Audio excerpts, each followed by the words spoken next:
आउज़ुबिल्लाहि मिनश्शैतानिर्रजीम बिस्मिल्लाहिर्रहमानिर्रहीम नहमदुहु व नुसल्ली अला रसूलिहिल करीम। मैं हूँ मोहम्मद सलीम ख़ान न्याज़ी, अपने यूट्यूब चैनल भोले बादशाह के साथ। मैं आज बात करूँगा उस्मान बुज़दार के वज़ीर आला पंजाब बनने पर। वो सारी कहानी जिसके मुताल्लिक आम लोगों को या मुल्क के पूरी आबादी को इल्म नहीं है, वो आज अपने इस व्लॉग में मैं बयान करूँगा कि उस्मान बुज़दार की किस्मत कैसे खुल गई और वो वज़ीर आला पंजाब कैसे बन गया। इमरान ख़ान वो सियासतदान है जो किसी को खातिर में नहीं लाता। यानी कोई अगर ये समझता है कि वो बहुत बड़ा जागीरदार है, बड़ा अमीर कबीर है, बड़ी उसकी बिरादरी है, बड़ा उसका नाम है दुनिया में या मुल्क में, और इस लिहाज से वो उस आदमी को प्रोटोकॉल दे या उसकी इज़्ज़त करे या उसको अहमियत दे, यानी आप एक तरह से ये समझ लें, क्योंकि इन तबकों से ताल्लुक़ रखने वाले लोगों ने अपने किरदार से कभी भी इस मुल्क में बसने वाले गरीब लोगों को मुतमईन नहीं किया। तो ये आप समझ लें कि इमरान ख़ान इन खराफात से बहुत दूर है। खराफात का लफ्ज़ भी मैंने इसीलिए इस्तेमाल किया है कि बदकिस्मती से पिछले 76 साल में इस मुल्क के बड़े बड़े नामवर लोगों ने, जिनका ताल्लुक़ बहुत बड़े जागीरदार घरानों से है, बहुत बड़े मालदार घरानों से है और मखादीम में भी जिनका शुमार होता है, उन्होंने अपने ज़ाती किरदार से, चाहे वो सियासी है या समाजी है, कभी भी अवाम में वो इज़्ज़त नहीं बनाई जिसके लिए उनको तगोदौ करनी चाहिए थी। तो इमरान ख़ान क्योंकि अपने मिजाज का बंदा है, 2018 का इलेक्शन जीतने के बाद जब पंजाब की वज़ारत आला का मरहला आया, तो वो लोग या वो घराने जो लोगों की नज़रों में भी थे और तबसरा निगारों की नज़रों में भी थे और बड़े बड़े बाख्तियार इदारों में बैठे हुए बड़े लोगों की नज़रों में भी थे। यानी ये 76 सालों की आप तारीख़ उठा कर देख लें, वज़ीर आज़म के ओहदे के लिए और मुख्तलिफ़ सूबों के, यानी जो 4 सूबे हैं हमारे, 5वां आप गिलगित बल्तिस्तान भी है, तो इन 4 सूबों में वज़ीर आला के लिए और मुख्तलिफ़ वज़ारतों के लिए लोग पहले ही बता देते हैं कि ये फ़लाँ आदमी, फ़लाँ जागीरदार, फ़लाँ वडेरा वज़ीर आला बनेगा, फ़लाँ वडेरा, फ़लाँ जागीरदार, फ़लाँ ताकतवर आदमी जो है वो वज़ीर मुशीर बनेगा। और अमूमन जो पिछला रिकॉर्ड है जो माजी का, वो नतीजा भी उसी तरह का निकलता था जिस तरह के तबसरे होते थे या लोगों के दिलों में जो बात होती थी। लेकिन 2018 के इलेक्शन के बाद इस मुल्क पर हुक्मरानी के लिए एक ऐसा शख्स आ गया जो अपने मिजाज का बंदा है। यानी वो, पहले मैं बता गया हूँ कि किसी को खातिर में लाने वाला नहीं है। हाँ, इस बात पर उसे यकीन है कि वो इज़्ज़त उसी की करेगा, अहमियत उसी को देगा जिससे लोग खुश हों, जिस पर मखलूक खुदा एतमाद करती हो और जो किरदार का भी अच्छा हो। अगरचे इस मामले में भी उससे बहुत सारी गलतियां हुई, जो दौर हुकूमत उसका गुज़रा है, वो उन लोगों पर भी एतमाद कर बैठा जिनका पहला मशगला ही यही है कि उन्होंने लूटना है और लोगों का माल, इस मुल्क के माल को अपना माल समझकर अपनी जायदाद को बढ़ाना है और अपनी अयाशियों को बढ़ाना है। 2018 के इलेक्शन के बाद तकरीबन 2 दर्जन के करीब उम्मीदवार थे जो वज़ारत आला पंजाब के उम्मीदवार थे। इनमें बड़े बड़े लोग थे, ख़ास तौर पर जहांगीर तरीन, शाह महमूद कुरैशी, अलीम ख़ान, ये वो नाम थे जो बड़े नामों में शुमार होते थे और पंजाब में बसने वाले लोगों की अक्सरियत का और बड़े बड़े जो एंकर हैं या तबसरा निगार हैं या ताकतवर लोग हैं, उन सब का भी यही ख्याल था कि इन 3 बड़े लोगों के ग्रुप में से या किसी को वज़ीर आला बनाया जाएगा या इन्हीं में से। सबसे पहले तो यही बात चल रही थी ना कि भी अलीम ख़ान जहांगीर तरीन और शाह महमूद कुरैशी जो है ये बड़े उम्मीदवार हैं। जो मेरी मालूमात हैं इस हवाले से, उस वक्त तकरीबन 2 दर्जन के करीब उम्मीदवार थे जो वज़ारत आला पंजाब के ख्वाहिशमंद थे। फिर ये जब नाम इमरान खान को पेश किए गए तो गुज़रते दिनों के साथ नाम कटते गए, जो इमरान खान ही काटते थे, और फिर आखिर में 8 नाम बच गए। अब उन 8 नामों में से भी जो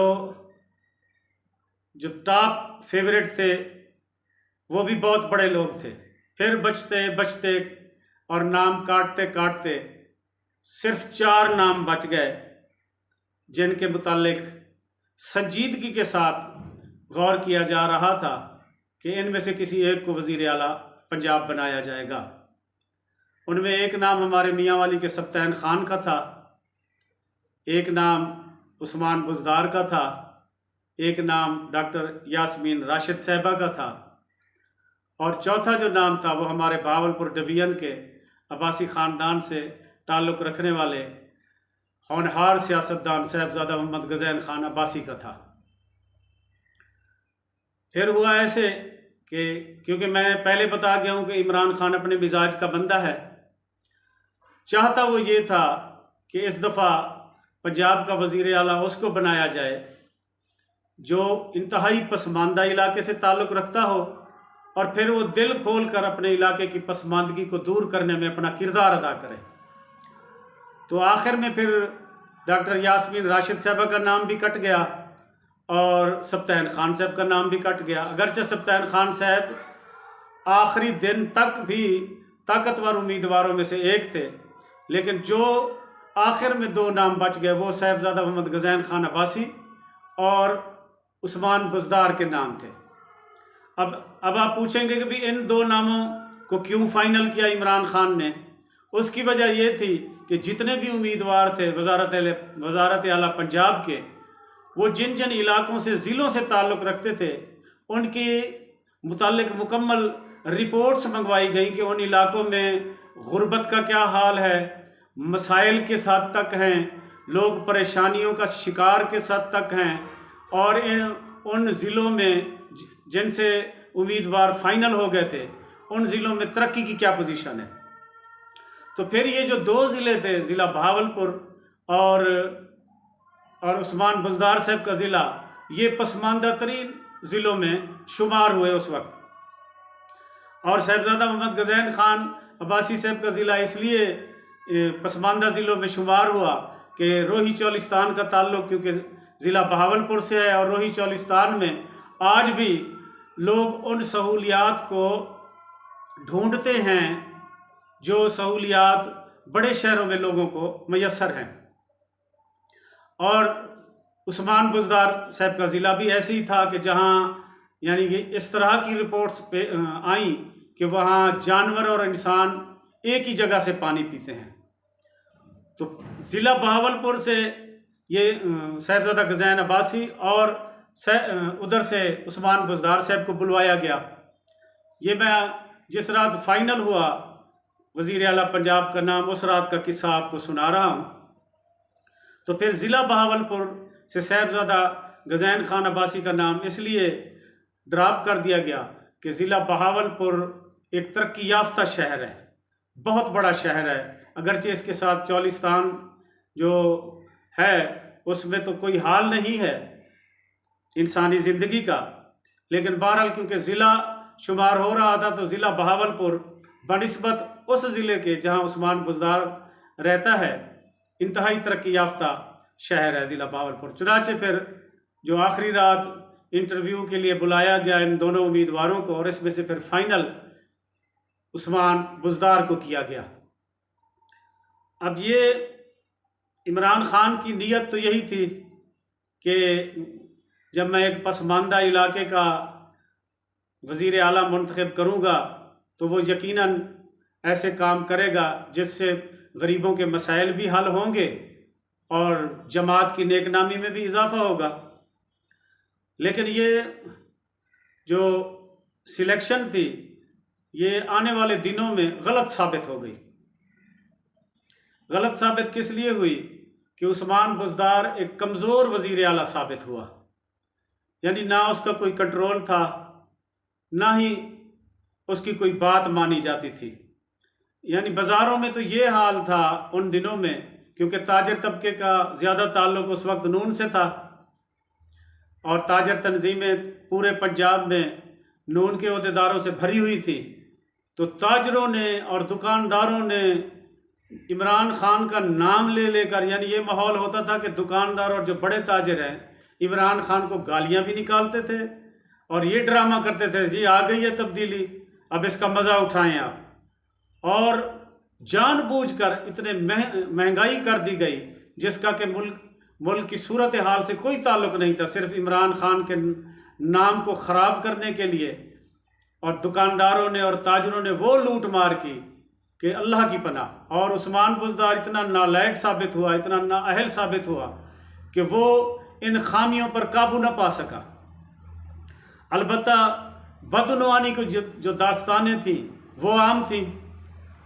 नाअहली की जो दास्तानें थी वो आम थी। और इमरान खान से यकीनन ये सियासी गलती हुई कि वो पहचानने में नाकाम रहे। अगरचे उनकी नीयत अच्छी थी कि एक तो पसमानदा इलाके का वज़ीर आला हो ताकि वो उस इलाके को भी तरक्की दे, क्योंकि इस मुल्क में बसने वाले हर आदमी का इस मुल्क पर उतना ही हक है जितने के किसी तकड़े आदमी का, किसी अमीर आदमी का, जी किसी माला माल आदमी का, या किसी माला माल और तरक्की याफ्ता शहर के साथ साथ पसमानदा इलाकों का भी उतना ही हक है इस मुल्क पर जितना कि दूसरों का। लेकिन इमरान खान की उम्मीदों पर उस्मान बुज़दार पूरा ना उतरा और फिर आखिर में जो उस्मान बुज़दार ने काम दिखाया, यानी फिर आप ये मुल्क के लोग जो हैं पूछने में यकीनन हक बजानिब हैं कि वो लोग जिनके मुताल्लिक़ उस वक्त तमाम बाख्तियार लोग ये कहानियाँ सुनाते थे कि ये अलीम ख़ान है, ये जहांगीर तरीन है, ये उस्मान बुज़दार है, ये फ़लाँ है, ये फ़लाँ है,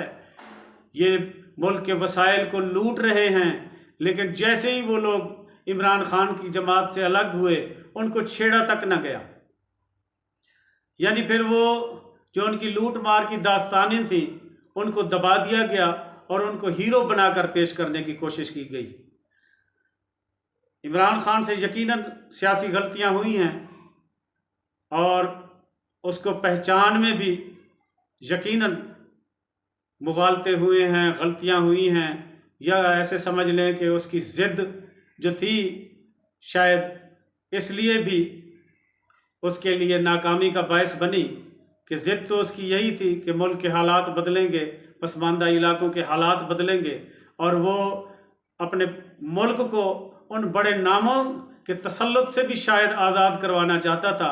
जो अपने अपने इलाकों में, अपने अपने ज़िलों में, यानी वो सब कुछ बने हुए हैं जो एक इंसान को ज़ेब नहीं देता और वो ये समझते हैं कि उनके बग़ैर सियासत और समाज में जो फ़ैसले होते हैं वो हो ही नहीं सकते। तो अल्लाह पाक ने ये शायद तजर्बा करवाना था उस्मान बुज़दार की शक्ल में, जो वक्त पड़ने पर छोड़कर अलग हो गया। वरना उस्मान बुज़दार को तो अगर इमरान खान सिर्फ कोई सूबाई मुशीर ही मुकर्रर करवा देता तो वो सारी उम्र शुक्रगुजार रहता, क्योंकि वो इसी लेवल का ही सियासतदान था। उसको भी ये रास ना आई, इतनी ऊंचाई, इतनी शोहरत, इतना मकाम, वरना कुछ भी हो जाता कम अज़ कम वो जमात ना छोड़ता, इमरान खान को इस मुश्किल में ना छोड़ता। क्योंकि उस्मान बुज़दार की जब मुखालफत की जाती थी तो हम सराइकी वसेब में बसने वाले लोग और सराइकी तंजीमें इस बुनियाद पर भी उस नालायक वज़ीर आला की हिमायत किया करती थी कि वो हमारे वसेब का था, हमारे सराइकी कौम से उसका ताल्लुक़ था, पसमानदा इलाके से था और हमें भी बड़ी उम्मीद थी कि ये शख्स अपने इलाके के मसाइल को हल करने में दिन रात एक कर देगा। इंशाअल्लाह अल्लाह पाक ज़रूर इस मुल्क पर अपनी रहमत करेगा। वो दिन ज़रूर आएंगे जब पसमानदा इलाके में बसने वाले लोगों के मसाइल हल होंगे और अल्लाह करेगा इंशाअल्लाह इंशाअल्लाह, क्योंकि इमरान खान पर आप हज़ार इल्ज़ामात आयद कर लें, कम अज़ कम बदउनवानी से उसका दामन पाक है और अपने इर्द गिर्द भी वो बदउनवानों को फटकने नहीं देता। इससे बड़ी और क्या मिसाल होगी कि उसने अलीम खान जैसे, जहांगीर तरीन जैसे लोगों को, जो यानी इस हिसाब से कि उसकी जमात पर जो इन्वेस्टमेंट की बातें की जाती हैं सर फहरिस्त शुमार होते थे, लेकिन जब उनके मुतल्लिक भी उसको शिकायत मिली तो उसने उनसे किनारा कशी इख्तियार कर ली। और वो लोग जो दिन रात उनको गालियां निकालते हुए नहीं थकते थे, उन्हीं लोगों ने फिर उनको फरिश्ता बना लिया, क्योंकि वो इमरान खान के अब मुखालिफ शुमार होते हैं। मेरा अल्लाह इमरान खान के साथ है। मेरा अल्लाह इस मुल्क के गरीब लोगों के मसाइल ज़रूर हल करेगा और इंशाअल्लाह ये तमाम मुश्किलात ख़त्म हो जाएंगी। और उम्मीद है कि आने वाले दिनों में इमरान खान वो फैसले करेगा जिससे बाकिरदार लोग और इस मुल्क के मसाइल हल करने वाले और वो लोग जो रोज़ रोज़ सियासी वफादारियाँ तब्दील नहीं करते, वो बरसरे इक़्तिदार आएंगे और इस मुल्क को उस नहज पर ले जाएंगे जिस नहज पर ले जाने का ख्वाब कायदे आज़म ने देखा था और इस मुल्क में बसने वाले गरीब और लावारिस लोग पिछले 76 सालों से देख रहे हैं। अल्लाह सोना तो को सलामत रखे। जीवो ते लख थी वो शाला।